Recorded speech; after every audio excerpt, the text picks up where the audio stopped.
रात्रि में जब सोई, अगले दिन परीक्षण होना था, तो रात्रि में जब सोई तो बहुत रोई और ठाकुर जी से कहने लगी, नाथ मैं आपसे बहुत प्रेम करती हूं, मैं आपके बगैर नहीं रह सकती, पर मेरे पिताजी की बहुत जिद है, अब कहीं मैं आपको नहीं पहचान पाई, मेरे तो प्राण ही निकल जाएंगे, विदा होना तो बहुत दूर की बात है। रुदन करते करते करते करते, नाथ मैं कैसे पहचानूंगी कि आप सत्य कौन से हो। अब तो दूसरे दिन वो पिताजी के पास गई, पिताजी जल्दी करिए, कब चलना है, कब। बोले तुझे तो इतना विश्वास है जैसे तू वास्तविक में मदन मोहन जी को ले ही जाएगी, लेकिन बिटिया तू भी याद रखियो, मैंने ऐसे स्वरूप बनवाए हैं कि कोई बता ही नहीं सकता कि असली मदन मोहन कौन से। बोले पिताजी आप सन्मुख पधराओ तो। महाराज भीड़ लग गई देखने वालों की, पूरा राजभवन इकट्ठा हो गया जयपुर का। 7 स्वरूप विराजमान हुए।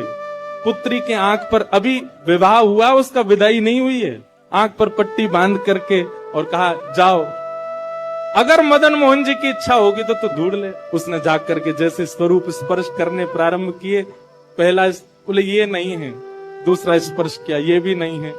ठाकुर जी खड़े थे 5वीं पंक्ति में, 5वें वाले थे।